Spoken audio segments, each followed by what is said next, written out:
What would you do if you discovered that the person standing before you, guilty of breaking the law, was hiding a secret so devastating that it would shake you to your very core? If you believe that justice should always come with compassion, you need to hear what happened in this Providence courtroom. Drop a comment below telling us what you would have done in this situation. 16-year-old Madison Chen stood in Judge Frank Caprio's courtroom on a cold November morning, her hands trembling as she clutched a worn manila envelope against her chest. The traffic citation seemed simple enough on paper, running a red light at the intersection of Westminster and Dorrance at 11:47 p.m. on October 23rd. But nothing about this case would turn out to be simple. Nothing at all. If you've ever felt judged without being understood, hit that subscribe button, because what you're about to witness will restore your faith in humanity. Madison's dark hair fell across her face as she avoided eye contact with everyone in the courtroom. She wore a faded Providence High School volleyball hoodie, the kind that had been washed so many times the letters were barely visible, and her Nike sneakers were scuffed at the toes. The bailiff had noted in his report that she arrived 40 minutes early, sitting alone on the bench outside, staring at her phone but never actually looking at the screen. Just staring. Gallery members would later tell reporters they'd never seen a teenager look so utterly defeated before even entering the courtroom. Judge Caprio, a man who'd presided over thousands of cases in his decades on the bench, immediately sensed something different about this one. His instincts, honed by years of reading people's faces and hearing their stories, told him that the frightened girl before him was carrying a burden far heavier than a traffic violation. Share this video with someone who needs to remember that everyone is fighting battles we know nothing about. Miss Chen, Judge Caprio began, his gentle Rhode Island accent putting a soft edge on his words. You're here today because Officer Daniel Martinez cited you for running a red light. The body camera footage from that night shows your silver 2008 Honda Civic proceeding through the intersection at Westminster and Dorrance approximately 4 seconds after the light turned red. Is that accurate? Quote. Madison's voice came out as barely a whisper. Yes, Your Honor. I need you to speak up, young lady. The court reporter needs to hear you. Yes, Your Honor, she repeated, louder this time, but her voice cracked on the second word. Judge Caprio leaned forward, his hands clasped on the bench before him. Now, I've watched the footage from that night 3 times. You weren't speeding. You weren't on your phone. You weren't impaired. You just drove through that red light like it wasn't even there. Can you help me understand what was going through your mind? Quote, the courtroom fell silent. Even the court reporter stopped typing for a moment, waiting. Madison opened her mouth to speak, then closed it again. Tears began streaming down her face, and she made no attempt to wipe them away. The manila envelope in her hand started to shake visibly. Miss Chen, are you all right? Judge Caprio's voice carried genuine concern now. Would you like some water? Would you like a moment? Quote, no, Your Honor, I just... Madison's breath came in short gasps. I have something I need to tell you. Something I haven't told anyone except my doctor. Not my father. Not my friends. No one. Like this video if you believe everyone deserves a chance to tell their story, because what Madison was about to reveal would change everyone's understanding of that night. Assistant Inspector Maria DeLuca, who had been standing quietly near the door, straightened up. She'd been with the Providence court system for 19 years and had developed an almost supernatural ability to sense when a case was about to take an unexpected turn. She caught Judge Caprio's eye, and he gave her a slight nod. Something significant was about to happen. Take your time, Madison, Judge Caprio said, intentionally using her first name now. Whatever you need to tell me, this is the place to do it. You're safe here. Madison looked up for the first time, her dark eyes meeting the judge's. 2 months ago, I went to my doctor because I'd been having these terrible headaches. Like, headaches so bad I couldn't see straight sometimes. My vision would get blurry, and I'd get dizzy. My dad kept saying it was stress from school, from trying to get volleyball scholarships, from working my part-time job at the CVS on Hope Street. He said I just needed to sleep more. She paused, swallowing hard. The manila envelope crumpled slightly in her grip. But it wasn't stress, Your Honor. It wasn't stress at all. The courtroom seemed to hold its collective breath, Judge Caprio remained perfectly still, giving Madison the space she needed to continue. Drop a comment telling us if you've ever had a moment when you realized nothing would ever be the same again. My doctor ordered an MRI. Then another one. Then she called in a specialist from Boston, Dr. Sarah Richardson from Massachusetts General Hospital. Madison's voice grew steadier now, as if saying the words out loud for the first time was somehow liberating. On October 15th, 8 days before I ran that red light, Dr. Richardson told me I have a brain tumor, a glioblastoma, she called it. It's on my left temporal lobe, and it's growing. The gasp that rippled through the courtroom was audible. Judge Caprio's face, usually so composed and controlled, registered visible shock. His mouth opened slightly, and his eyes widened. For a moment he seemed unable to speak. The tumor is causing something called visual field defects. Madison continued, her words coming faster now, as if a dam had broken. Sometimes I can't see things on my right side. Sometimes my peripheral vision just disappears. The night I ran that red light, Your Honor, I didn't see it. I literally could not see the light. I was looking straight ahead, trying to focus on driving, trying to get home safely, and I didn't see it. Quote. She finally opened the manila envelope with shaking hands and pulled out a stack of medical documents. This is my MRI report from Rhode Island Hospital. This is Dr. Richardson's diagnosis. This is the neurology consultation from October 20th. And this, her voice broke completely now, this is the treatment plan that we can't afford because my dad's insurance was canceled last month when the restaurant he worked at closed down. If this story is breaking your heart, share it with everyone you know, because what happens next will show you why Judge Caprio has earned the nickname the nicest judge in America. Judge Caprio slowly removed his reading glasses and set them down on the bench. His hand, witnesses would later recall, was trembling slightly. He closed his eyes for a moment, and when he opened them, they were visibly moist. In his 41 years on the bench, he had heard thousands of sob stories, excuses, and explanations. But this was no excuse. This was a 16-year-old girl facing a death sentence. Madison, he said, and his voice was thick with emotion, where is your father today? Quote, he's working, Your Honor. He got a new job 3 weeks ago at a warehouse in Pawtucket. Early shift, 6 a.m. to 2 p.m. He doesn't know I'm here. He doesn't know about the ticket. He doesn't know about, she gestured vaguely at her head, any of this. He doesn't know about the tumor. Judge Caprio's voice rose in disbelief. Madison, your father doesn't know you have brain cancer? Quote, I can't tell him. The tears were flowing freely now. Your Honor, my father has already lost so much. My mother died 4 years ago from breast cancer. We spent everything we had fighting that disease. Every penny. We lost our house. We moved into a 2-bedroom apartment on the south side. My dad worked 3 jobs to keep food on the table and keep me in school. He's just now starting to smile again, just now starting to have hope for the future.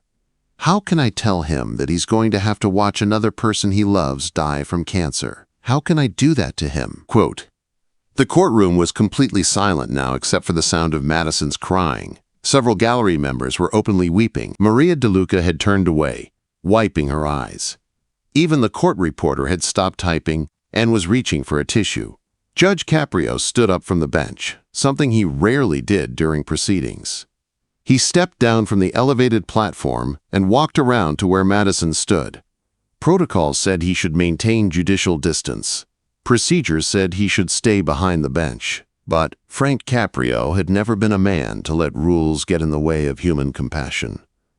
May I? He asked gently, gesturing toward the medical documents in Madison's hands. She handed them over, and Judge Caprio spent several minutes reading through them, his expression growing more somber with each page. The MRI report detailed a 4.7 centimeter mass in the left temporal lobe. Dr. Richardson's notes indicated an aggressive grade 4 glioblastoma with evidence of rapid growth. The prognosis, written in cold medical terminology, estimated survival time without treatment at 6 to 8 months. With aggressive treatment, including surgery, radiation, and chemotherapy, the median survival rate extended to 15 to 18 months. This treatment plan, Judge Caprio said quietly, pointing to the final document. It says the estimated cost is $340,000 over the course of treatment.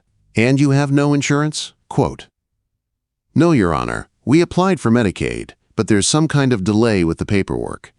And even with Medicaid, there are co-pays and medications that aren't covered, and I've been trying to save money. That's why I was driving home so late that night.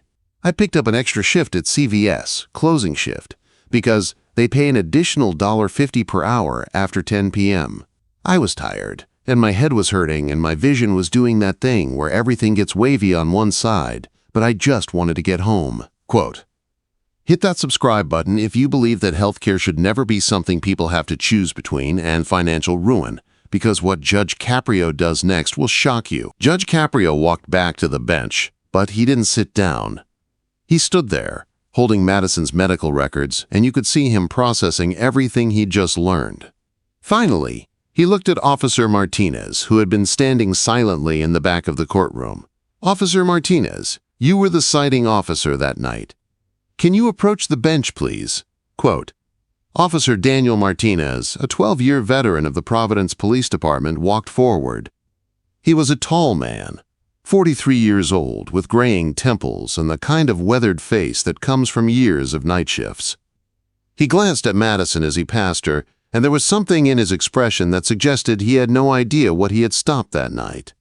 "Officer, can you describe your interaction with Miss Chen when you pulled her over?" Quote, Martinez pulled out his notebook, a habit ingrained from years of testimony. "At approximately 11:51 p.m., I initiated a traffic stop at the corner of Washington and Empire. The driver, later identified as Madison Chen, pulled over immediately and safely. She had her license and registration ready when I approached the vehicle. She was cooperative, polite, and showed no signs of impairment. When I informed her that I had observed her vehicle proceeding through a red light, she apologized and said," he paused, checking his notes. "She said, 'I'm so sorry, officer. I didn't see it. I swear I didn't see it.'" Quote, "Did you find that statement odd?" Judge Caprio asked.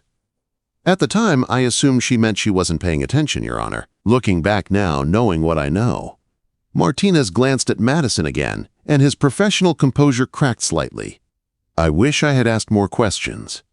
Judge Caprio nodded slowly. "Officer Martinez, in your professional opinion, did Miss Chen pose a danger to others that night?" Quote, "She was driving below the speed limit, Your Honor. Her vehicle was in good working condition, all lights operational. The intersection was completely empty at that time of night, which is probably why there was no accident. If there had been cross-traffic," he didn't finish the sentence. "But there wasn't cross-traffic, was there, officer?" Quote, "No, Your Honor. The intersection was clear."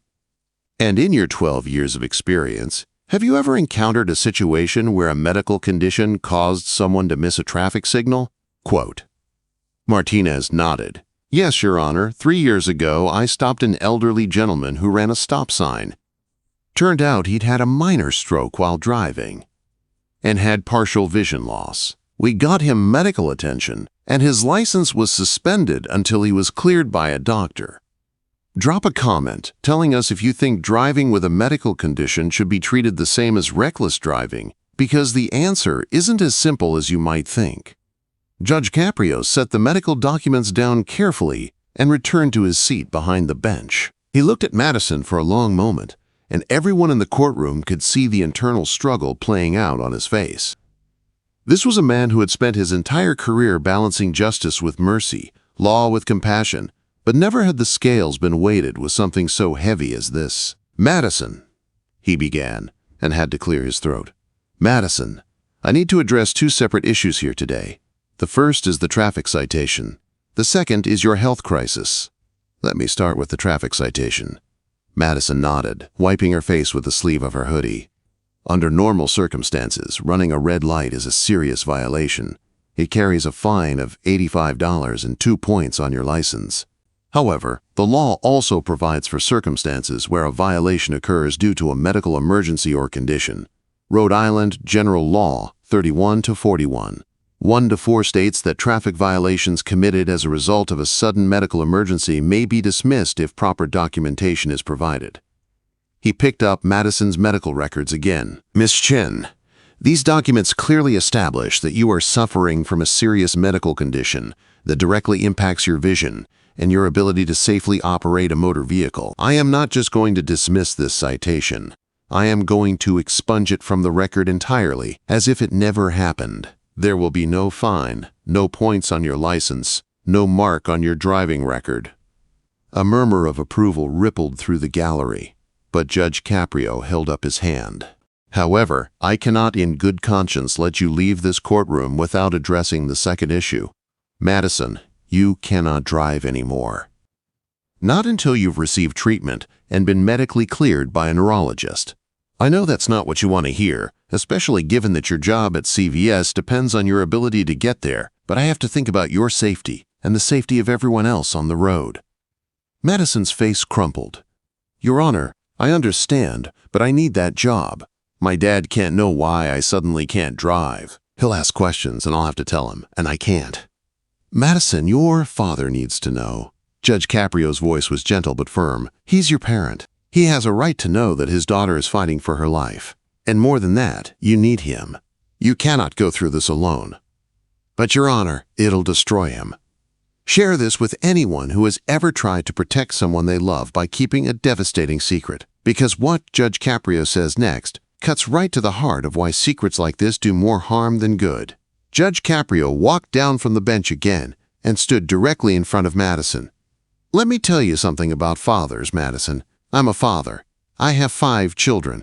And I can tell you with absolute certainty that there is nothing, and I mean nothing, more painful for a parent than finding out that their child was suffering and didn't tell them. Your father would want to know. He would want to be there for you. You are not protecting him by keeping this secret. You are robbing him of the chance to be the father he wants to be. Quote. Madison's shoulders shook with sobs. I'm so scared, Your Honor. I'm so scared of dying, and I'm scared of the treatment, and I'm scared of what it'll do to my dad, and I don't know what to do. I know you're scared, and you have every right to be scared. What you're facing is terrifying. Judge Caprio's voice dropped to almost a whisper, but in the silent courtroom every word carried. But you don't have to face it alone, and that's what I want to talk to you about now. He turned to Maria DeLuca. Maria, can you bring me the phone, please? Quote. DeLuca, looking somewhat confused, brought the courtroom phone over to the bench. Judge Caprio took it and looked at Madison. What's your father's phone number? Quote. Madison's eyes went wide. Your Honor, please, I can't. Madison, I'm not asking you to tell him. I'm going to tell him. You're a minor, and you're facing a life-threatening medical condition, and your father needs to be informed. Now, I can do this gently and compassionately, or I can have social services do it clinically and legally, but either way, your father is going to find out today. So please, give me his phone number. For a moment, it looked like Madison might refuse, but then, slowly, she recited a number. Judge Caprio dialed it and put the phone on speaker. It rang 3 times before a man's voice answered, slightly breathless. Hello? Quote. Is this Mr. David Chen? Quote. Yes, who is this? Quote. Mr. Chen, this is Judge Frank Caprio from Providence Municipal Court. I need you to listen to me very carefully. Your daughter Madison is here with me, and she's safe, but I need you to come to the courthouse immediately. It's not an emergency in the sense that anything bad has happened, but I need you here as soon as you can get here. There was a pause. Madison is in court? Why is Madison in court? What happened? Quote. Like this video if your heart is already breaking for what's about to happen, because this moment will leave you speechless. Mr. Chen, your daughter is fine, but there's something very important that you need to know, and it needs to be discussed in person. How far away are you right now? Quote, I'm in Pawtucket. I can be there in 20 minutes if I leave right now. Judge, please tell me what's going on. Is Madison in trouble?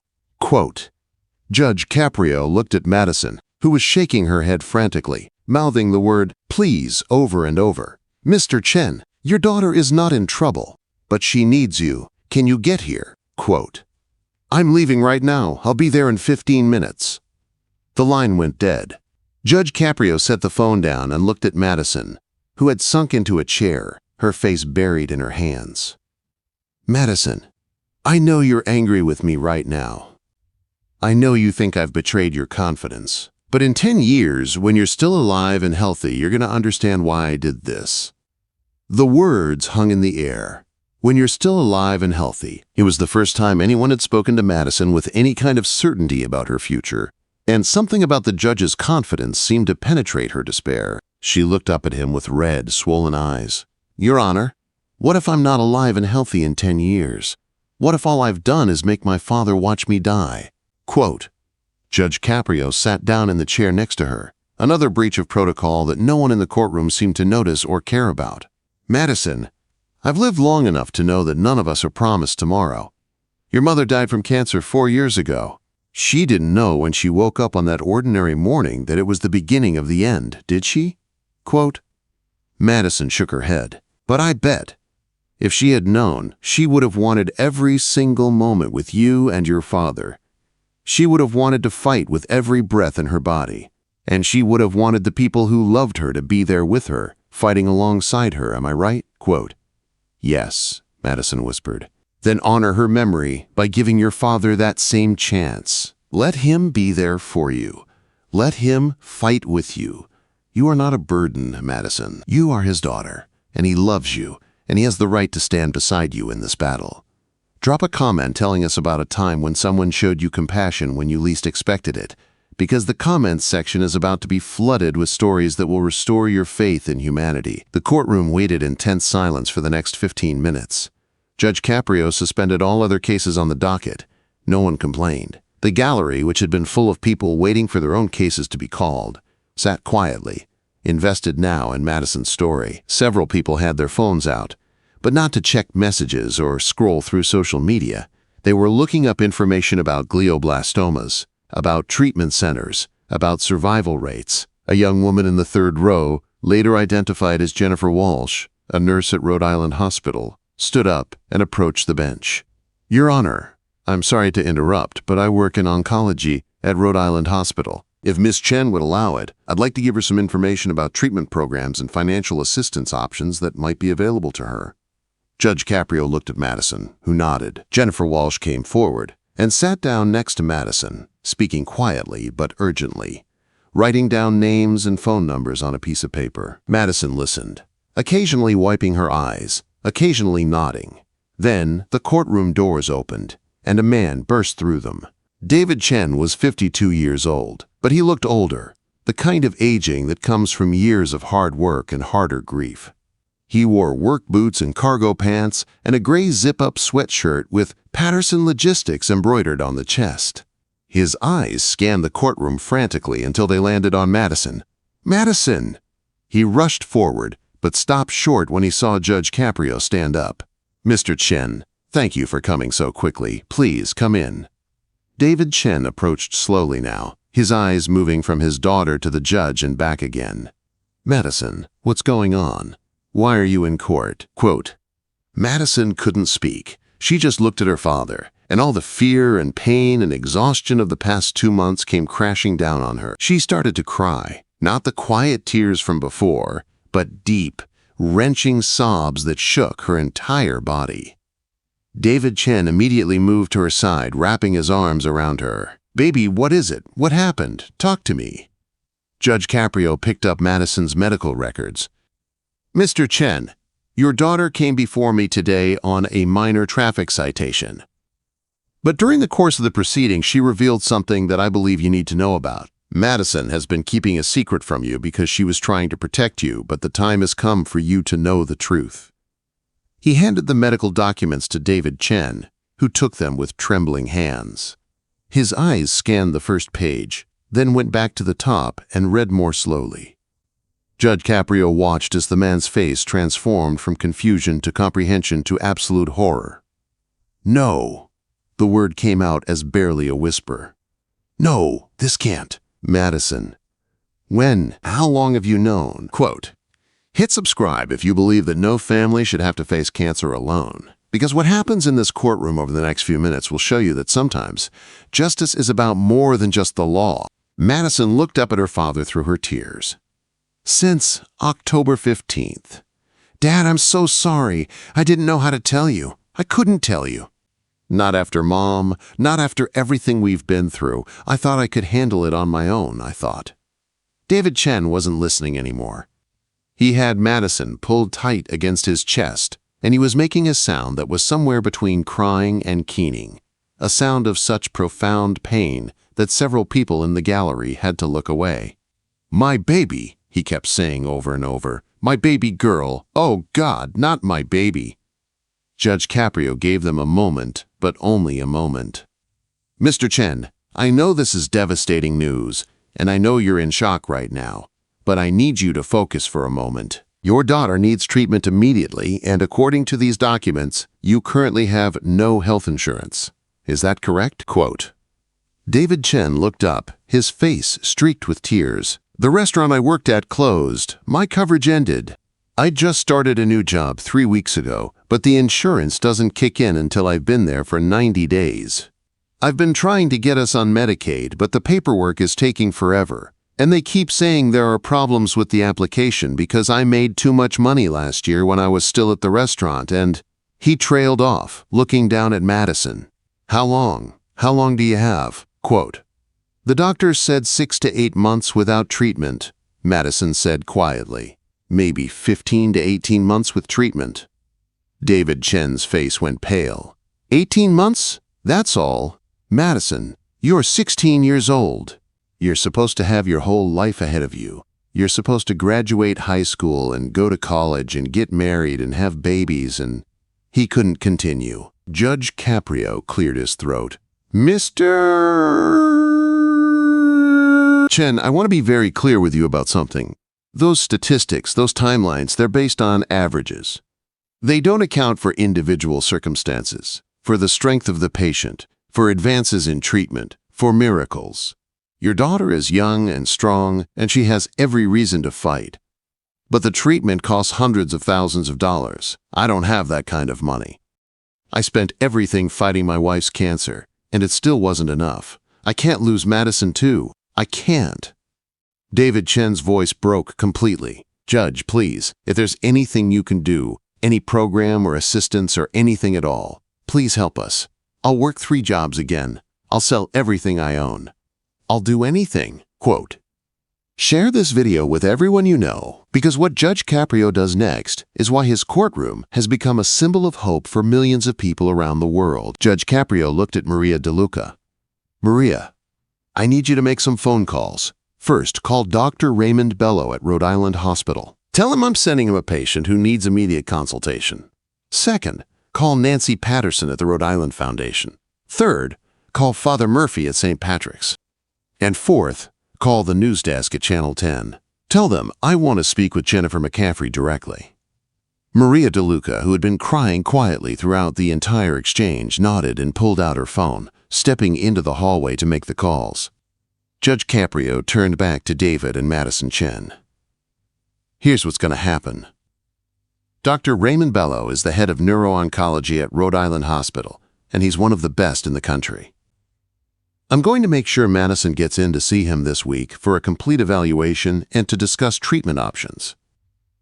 The Rhode Island Foundation has emergency medical assistance grants for situations exactly like yours.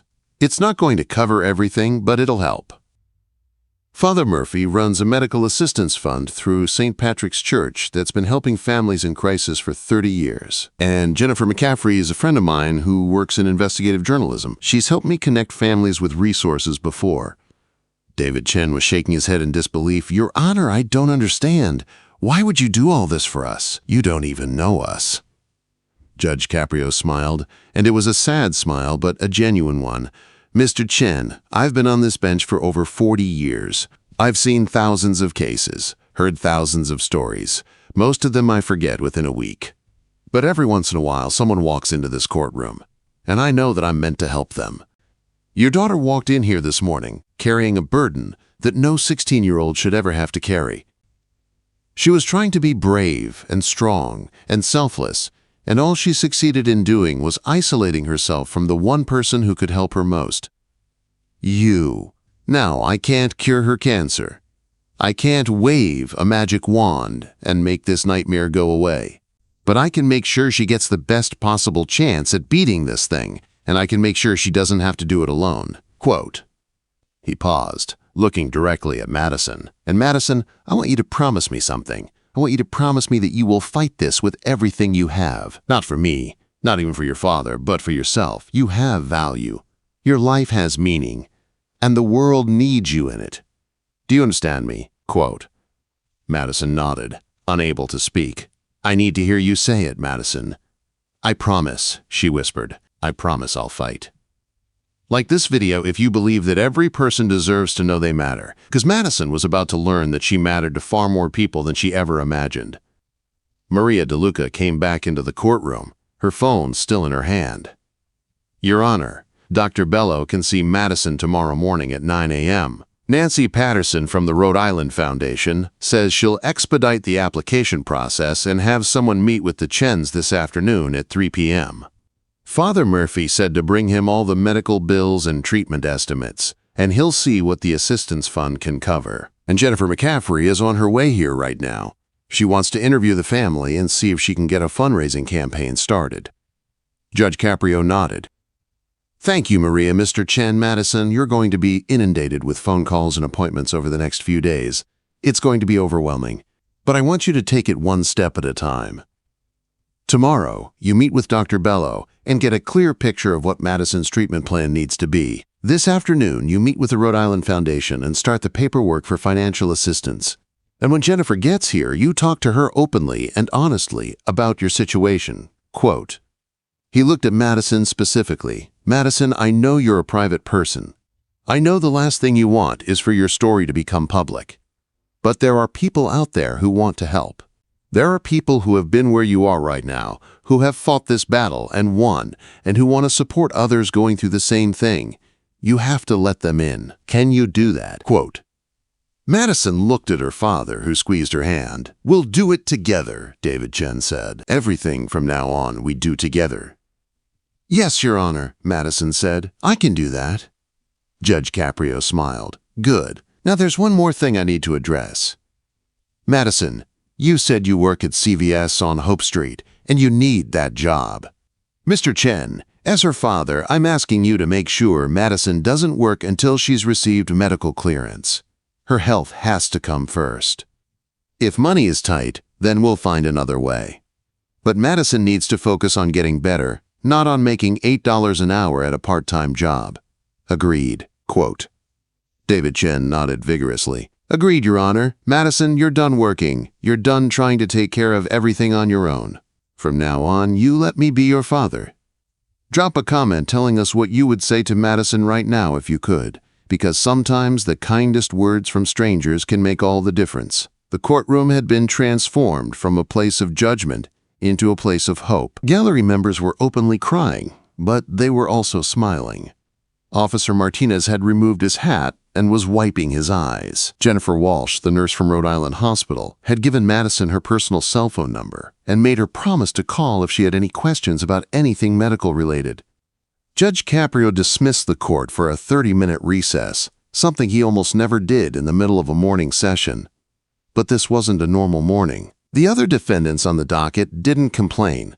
In fact, several of them approached David and Madison Chen to offer words of encouragement and support. One woman, later identified as Patricia Moreno, pressed a $20 bill into David's hand and said, "For gas money to get to the hospital tomorrow." Another man, Robert Sullivan, who had been waiting for his case to be called for a parking violation, approached Judge Caprio. "Your Honor, I'm a contractor. If the Chens need any work done on their apartment, any repairs or modifications for medical equipment or anything like that, I'll do it for free. I lost my sister to cancer 3 years ago, and I wish someone had helped us the way you're helping them."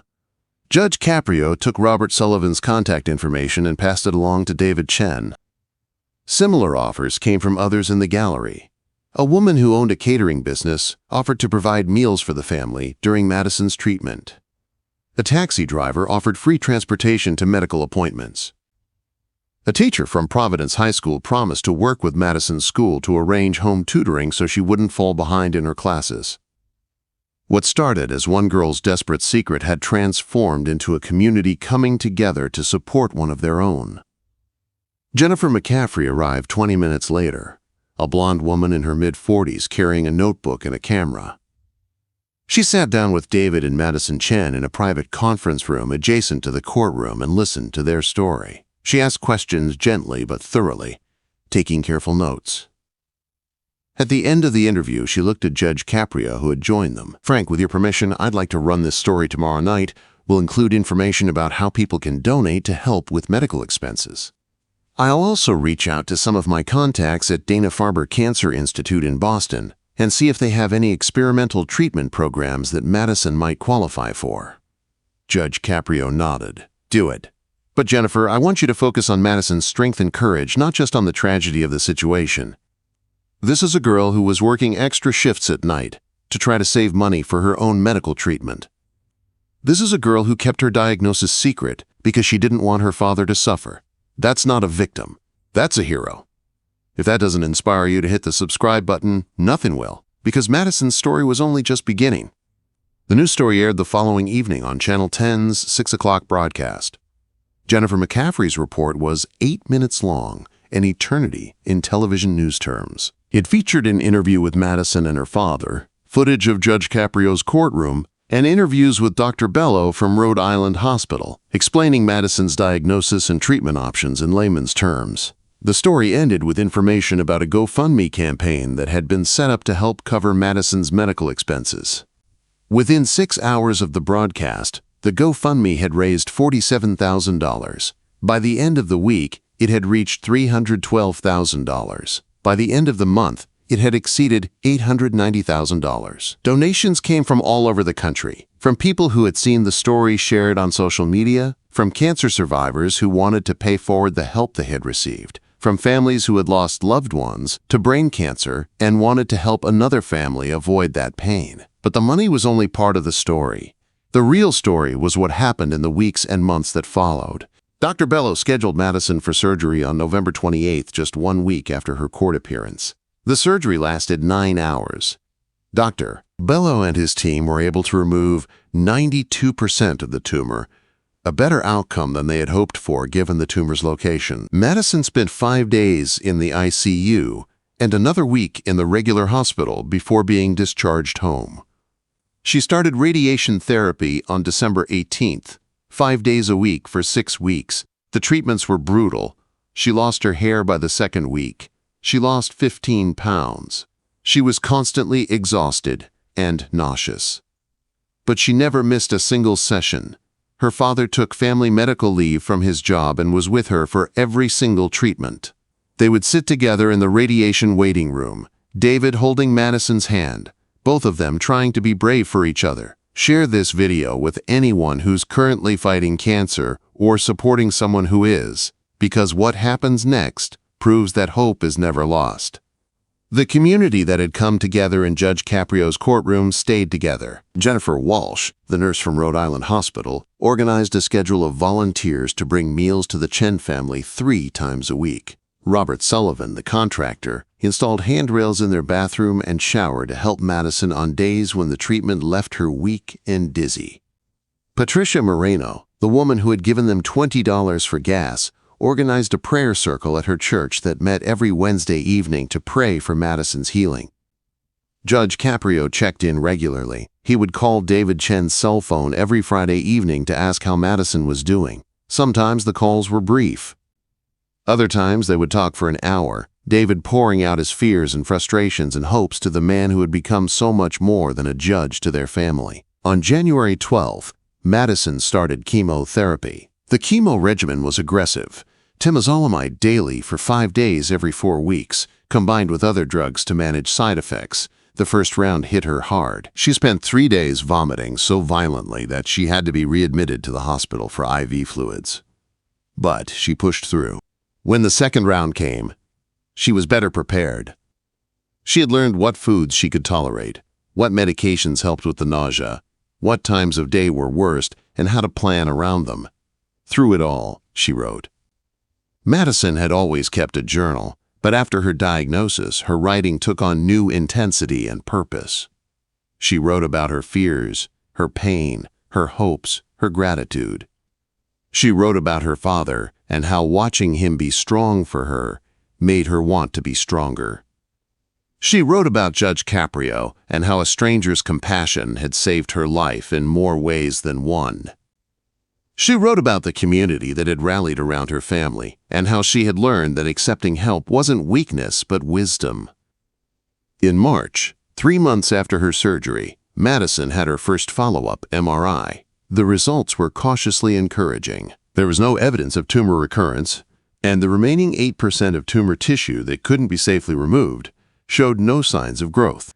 Dr. Bello described it as the best possible outcome we could hope for at this stage. Madison continued chemotherapy through May. By June, her hair was starting to grow back, short and dark and curly. She had gained back the weight she'd lost and then some. She looked healthy. She looked alive. Like this video if you believe in the power of miracles, because Madison's story is proof that sometimes hope is the most powerful medicine of all. On June 15th, Madison returned to Judge Caprio's courtroom. This time, she wasn't there for a traffic citation. She was there because Judge Caprio had invited her to speak to a group of high school students who were touring the courthouse as part of a civics education program. Madison stood in front of 75 teenagers from 3 different Providence high schools and told them her story. She talked about the night she ran the red light. She talked about the secret she'd been keeping and how it had nearly destroyed her from the inside out. She talked about standing in that courtroom 7 months earlier, terrified and alone, and how Judge Caprio had shown her that she didn't have to be either of those things.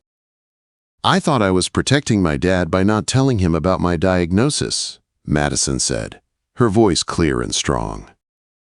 "But I was really just protecting myself from having to face how scared I was, and all I did was make everything harder." When you're going through something difficult, when you're scared or hurt or overwhelmed, the worst thing you can do is try to handle it alone. People want to help. They want to be there for you, but you have to let them in. She paused, looking around the room at the young faces watching her. "Judge Caprio told me that I had value, that my life had meaning, that the world needed me in it. At the time, I didn't believe him. I was 16 years old with terminal brain cancer. What could I possibly offer the world? But over these past 7 months, I've learned that every life has value. Every story matters. And sometimes, your greatest struggle becomes your greatest opportunity to help others." The students gave her a standing ovation. Several of them came up to her afterward to thank her for sharing her story, to tell her about their own struggles, to ask for advice. Madison listened to each one with patience and compassion, offering whatever wisdom she could. Judge Caprio watched from the back of the courtroom, and when Madison finally finished talking to the last student, he approached her with a smile. "You did beautifully, Madison. Your mother would be so proud of you." Madison's eyes filled with tears, but they were happy tears. "Thank you, Your Honor, for everything. I don't know how to ever repay you for what you've done for me and my dad." "You just did," Judge Caprio said, gesturing to the students who were filing out of the courtroom. "You gave those kids something they desperately needed. Hope. You showed them that it's okay to be vulnerable, okay to ask for help, okay to be human. That's worth more than any repayment you could ever give me. Drop a comment and tell us about a time when someone's story gave you hope when you needed it most, because that's what we're all here for, to remind each other that we're not alone." Madison continued her treatment through the summer. By September, 1 year after her initial diagnosis, her MRI scans showed no evidence of active tumor growth. Dr. Bello used the word remission, though he cautioned that with glioblastomas, vigilance was essential. Madison would need regular MRIs every 3 months for the next 2 years, then every 6 months after that. She returned to Providence High School for her junior year in September. But she was a different person than the girl who had left the year before. She was quieter, more thoughtful, more present. She had faced death and survived, and that experience had given her a perspective that most 16-year-olds never get. She joined the school's peer counseling program and started a cancer support group for students who were dealing with their own diagnoses or supporting family members with cancer. She also started speaking publicly about her experience. Judge Caprio connected her with several organizations that worked with cancer patients and survivors, and Madison began giving talks at fundraisers, awareness events, and support groups. She was always nervous before speaking, But once she started talking, the words flowed naturally. She had a gift for connecting with people, for making them feel seen and understood. David Chen, who had spent the previous year in a fog of fear and exhaustion, slowly began to reclaim his own life. He returned to work full-time at the warehouse, though his boss, who had followed Madison's story in the news, had given him a permanent flexible schedule so he could take Madison to her medical appointments. The GoFundMe money had not only covered Madison's medical expenses, but it also allowed David to pay off the debts from his wife's cancer treatment and build a small savings account for emergencies. For the first time in years, David Chen could breathe. He could smile. He could hope. In October, on the one-year anniversary of Madison's diagnosis, the Chen family returned to Judge Caprio's courtroom one more time. Channel 10's Jennifer McCaffrey was there with a camera crew to film a follow-up story. The courtroom gallery was filled with the people who had been part of Madison's journey: Dr. Bello, Jennifer Walsh, Robert Sullivan, Patricia Moreno, Officer Martinez, and dozens of others who had donated money, time, or support over the past year. Judge Caprio called the court to order, though this was not an official legal proceeding. It was a celebration. 1 year ago, Judge Caprio began. A frightened teenage girl stood where Madison Chen is standing now and revealed a secret that broke everyone's hearts in this room. She thought she was alone. She thought she had to be strong all by herself. She thought that her life didn't matter enough to burden others with her pain. She was wrong on all counts. He looked directly at Madison. "Madison, you taught all of us something important over this past year. You taught us that courage isn't about being fearless. It's about being terrified and doing what needs to be done anyway. You taught us that strength isn't about never falling down. It's about getting back up every single time. And you taught us that hope isn't a naive belief that everything will be okay. It's a determined commitment to keep fighting, even when the odds are against you." Hit that subscribe button if you believe that stories like Madison's deserve to be shared with the world, because we're almost to the most powerful part of this whole journey. Madison stepped forward, and this time, she was the one who spoke without being prompted. "Your Honor, there's something I want to read, if that's okay." Judge Caprio nodded, and Madison pulled out a folded piece of paper from her pocket. Her hands were steady as she unfolded it and began to read. "Dear Judge Caprio, I'm writing this letter on the 1-year anniversary of the day you changed my life. I've started this letter 100 times over the past year, trying to find the right words to thank you for what you did for me and my dad. But I don't think the right words exist. How do you thank someone for saving your life? How do you thank someone for giving you hope when you had none? How do you thank someone for seeing value in you when you couldn't see it in yourself?" Quote. Her voice wavered slightly, but she continued. "1 year ago, I stood in your courtroom and told you my secret. I was 16 years old and dying, and I was trying to do it alone because I thought that's what strong people do. You showed me that I was wrong. You showed me that true strength isn't about isolation. It's about connection. It's about letting people love you and help you and stand beside you in your darkest moments. You made phone calls. You connected us with doctors and financial assistants and a community of supporters. But more than that, you saw me. Not as a case number or a traffic violation or even as a cancer patient. You saw me as a human being who mattered, whose life had value, whose story deserved to be heard. And because you saw me that way, I started to see myself that way too." Quote. Madison looked up from the letter, her eyes meeting Judge Caprio's. "I'm not cured, Your Honor. I may never be fully cured, but I'm alive, and I'm fighting, and I have hope, and that's because of you. So thank you. Thank you for caring about a stranger. Thank you for going above and beyond your job description. Thank you for reminding me and my dad that we're not alone in this world. Thank you for being exactly the person you are." She folded the letter and held it out to Judge Caprio. "I wanted you to have this so that years from now, when you're wondering if what you do matters, you can read it and remember that it matters more than you know." There wasn't a dry eye in the courtroom. Judge Caprio took the letter with trembling hands and pulled Madison into a hug, something he had never done before with a defendant. Madison hugged him back, and for a moment they just stood there, two people whose lives had intersected at exactly the right moment, in exactly the right way. When they finally pulled apart, Judge Caprio wiped his eyes and cleared his throat. "Madison, You've given me a gift today that I will treasure for the rest of my life. But I want you to know something. You didn't just change my life. You changed everyone's life in this courtroom. You changed the lives of everyone who has heard your story. You've shown us all what it means to be brave, to be resilient, to be human." He turned to address the packed gallery. "This is why I do what I do. This is why I come to this courtroom every day. Not to punish people for their mistakes, but to remind them of their humanity. Not to exact penalties, but to offer grace. Not to judge harshly, but to love deeply."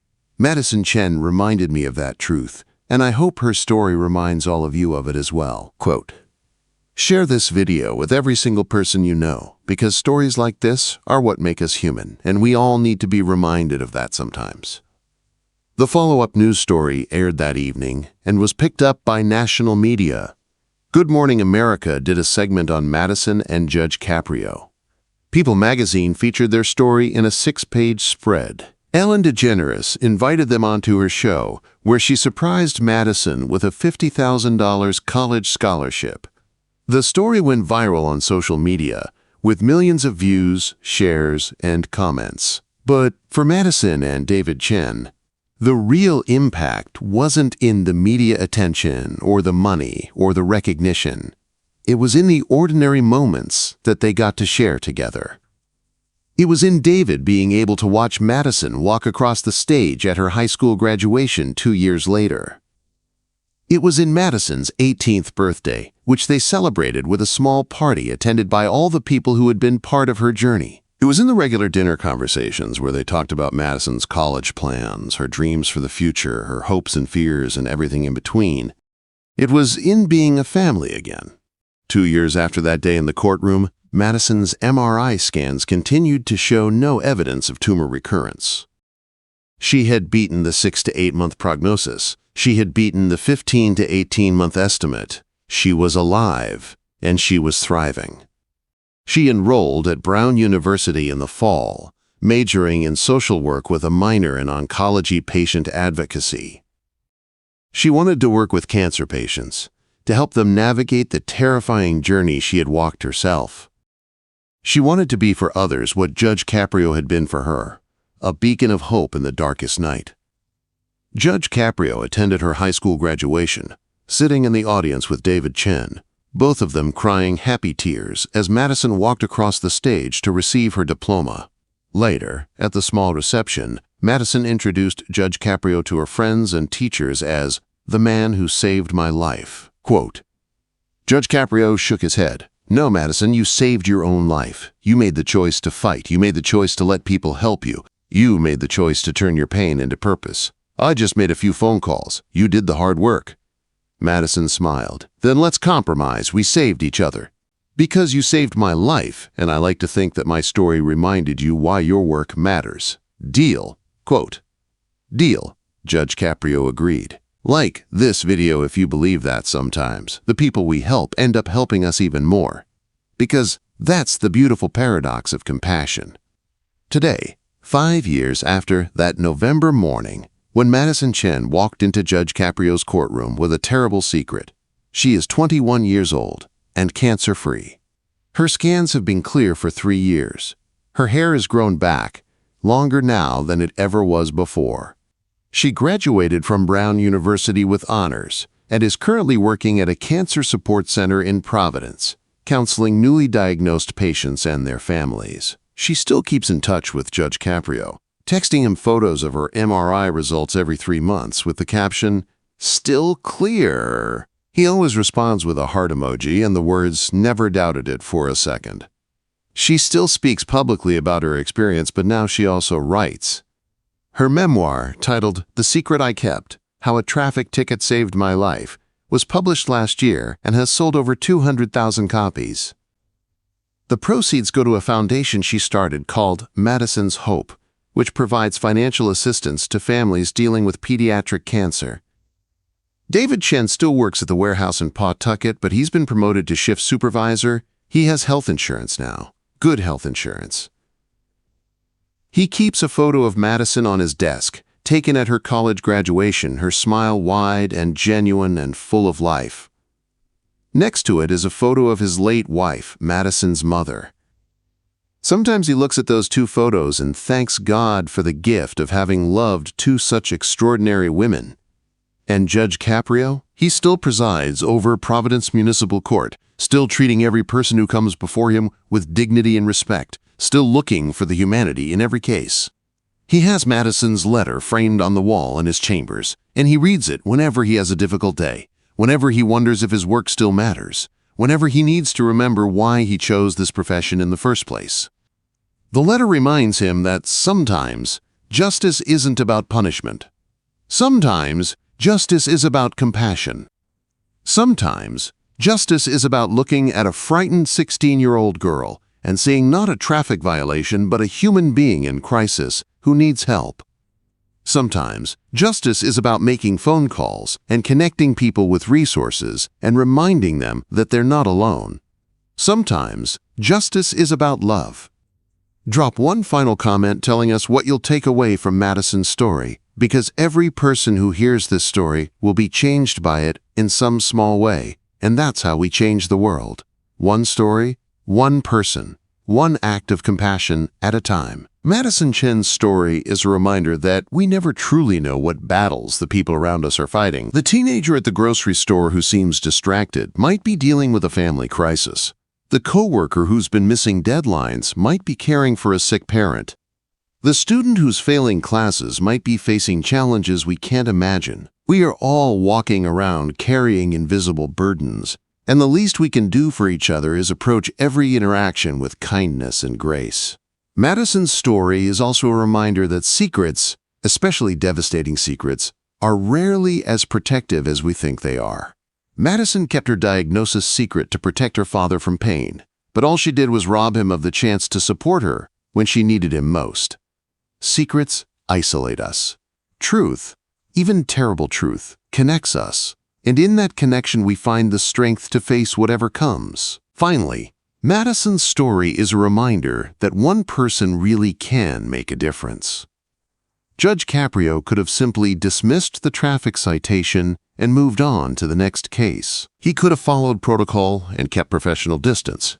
But he chose to care. He chose to get involved. He chose to use his position and his connections to help a family in crisis. And because of that choice, a 16-year-old girl who should be dead is instead alive and thriving and helping others. That's the power of compassion. That's the power of choosing to see people as humans rather than cases. That's the power of love in action. So the next time you encounter someone who's struggling, someone who's made a mistake, someone who's carrying a burden you can't see, remember Madison Chen. Remember Judge Caprio. Remember that your kindness might be the thing that saves someone's life. Remember that your compassion might be the thing that gives someone hope. Remember that your choice to care might be the thing that changes everything. And if you're the one who's struggling, if you're the one carrying a devastating secret, if you're the one trying to be strong all by yourself, remember this: you don't have to do it alone. People want to help. They want to be there for you, but you have to let them in. You have to be brave enough to be vulnerable, to ask for help, to admit that you can't handle everything on your own. That's not weakness. That's wisdom. That's courage. That's what it means to be human. Madison Chen walked into a courtroom expecting judgment and walked out with hope. She went in believing her life didn't matter and came out knowing that it mattered more than she could ever imagine. She entered as a frightened girl keeping a deadly secret and emerged as a young woman ready to fight for her life with an army of supporters beside her. If you've watched this entire video, thank you. Thank you for caring about Madison's story. Thank you for letting it touch your heart. Thank you for being the kind of person who believes that compassion matters, that kindness changes things, that love is the most powerful force in the universe. Now go share this video with someone who needs to hear it. Go leave a comment telling Madison what her story means to you. Go hit that subscribe button so you never miss stories like this that remind us of the best parts of being human. And remember, everyone you meet is fighting a battle you know nothing about. Be kind. Always. What secret are you carrying that you need to share with someone you trust? What burden are you trying to handle alone that would be lighter if you let others help? Drop your thoughts in the comments below, and remember, You're not alone. None of us are.